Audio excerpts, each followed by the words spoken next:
5 pautas para entender Evo, coca y cocaína en Bolivia. Primera parte. Número 1. La coca no es cocaína. La hoja de coca, en su estado natural, es una planta medicinal milenaria, conocida por reducir los niveles de dolor, del hambre y de la sed. Posee vitaminas como la A, C y E, minerales como el calcio, fósforo, potasio y magnesio.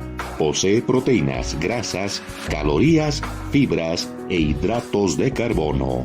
Puede tratar enfermedades fisiológicas y algunas psicológicas. Regula la presión arterial y equilibra el metabolismo. Combate el mal de altura y el dolor de cabeza. Puede tratar problemas respiratorios, la malaria, el asma, entre otros. Regula el sistema digestivo. Es afrodisíaca. Puede industrializarse. Se han hecho tónicos, jarabes, saborizantes para bebidas energéticas, vinos, harina y mates, entre otros. La hoja de coca se puede cosechar 4 veces al año. Resiste insectos, herbicidas, es de fácil traslado, pero agota la tierra. También se lo utiliza en ritos ancestrales por sacerdotes andinos, por ejemplo, en la lectura del futuro. Número 2. Zonas de cultivo. La primer zona de cultivo se ubica en el departamento de La Paz, al noroeste.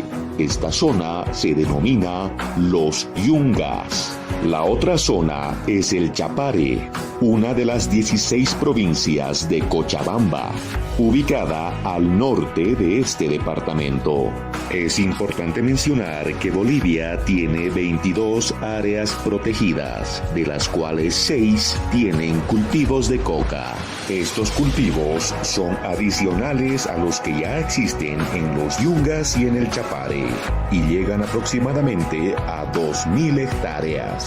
Esta cifra se conoció a través del informe de monitoreo que brindó la Oficina de Naciones Unidas contra la Droga y el Delito el año 2016.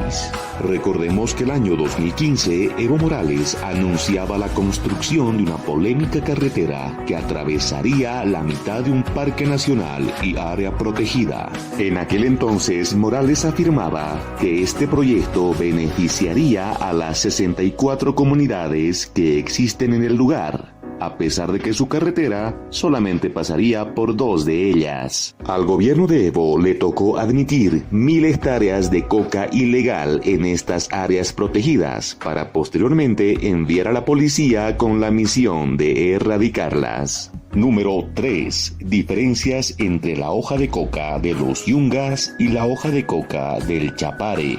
Siempre que estés en Bolivia y desees comprar coca para uso tradicional, comprobarás que en la mayoría de los mercados autorizados se vende coca procedente de los Yungas, no del Chapare. Esto se debe a que la coca de los Yungas es pequeña, delgada y dulce.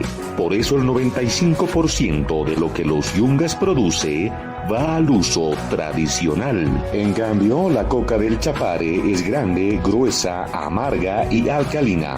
Por sus características casi nadie la mastica. Es óptima para hacer cocaína. Por eso el 95% de lo que el Chapare produce va al narcotráfico. Evo Morales siempre hace énfasis de que el Chapare se mantiene constantemente en la mitad de cultivos de coca de los que tiene los Yungas, pero nunca admite que la tierra del Chapare puede producir más del doble de coca de lo que puede producir los Yungas. Una hectárea son 10.000 metros cuadrados. Una hectárea en los Yungas tiene como factor promedio de rendimiento de cultivo 1,3 toneladas. Una hectárea en el Chapare, es decir, esos mismos 10.000 metros cuadrados, tienen como factor promedio de rendimiento de cultivo 2,8 toneladas. Estos datos técnicos se conocieron a través de un estudio realizado por la DEA el año 1993, estudio realizado por la Oficina de Naciones Unidas contra la Droga y el Delito el año 2005 y por un estudio realizado por el Consejo Nacional de Lucha contra el Tráfico Ilícito de Drogas CONALTIP el año 2010. Número 4. Los cocaleros no pagan impuestos al Estado.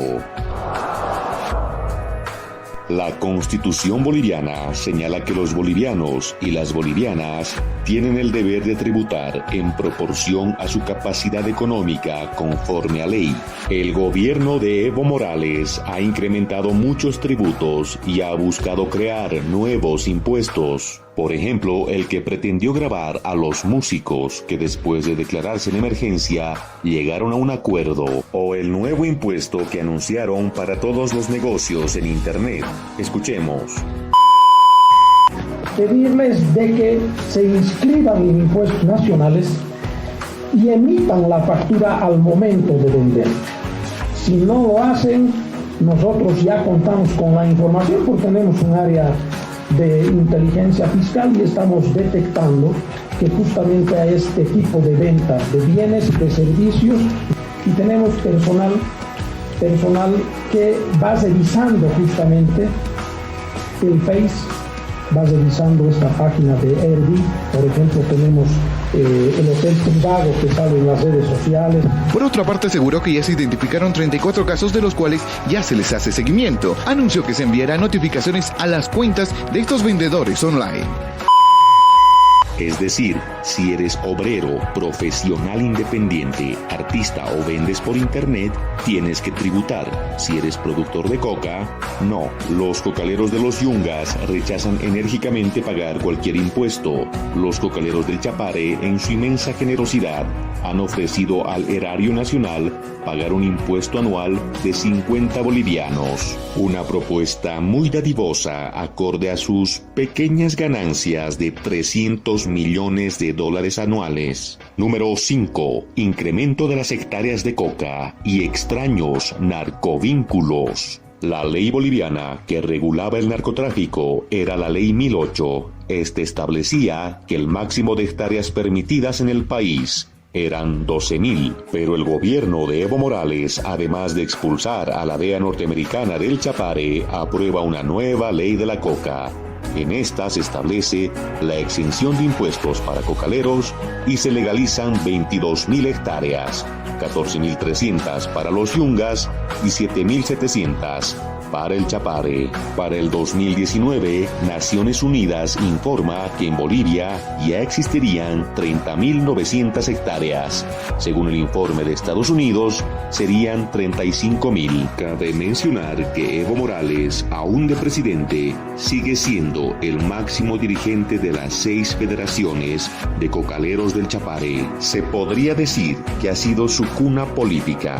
De dirigente cocalero, llegó a ser diputado y posteriormente presidente. Por eso su gestión está marcada por un cogobierno con los cocaleros del Chapare, y de ahí nacen tantos privilegios y beneficios para este sector. Por todo lo expuesto, podríamos afirmar que los cultivos de coca del Chapare tendrían que ser erradicados en su totalidad.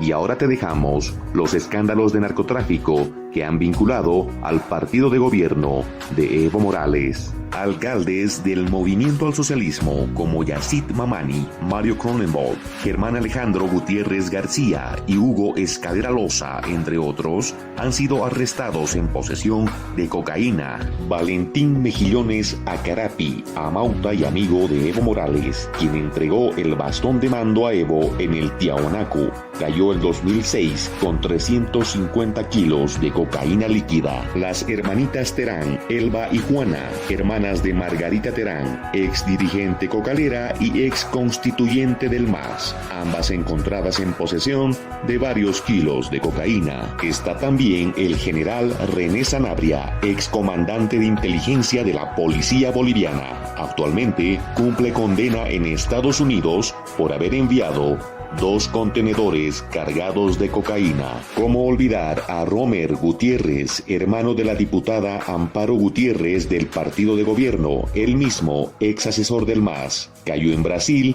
en posesión de 100 kilos de cocaína. Continuará. Si te gustó el video, no olvides suscribirte.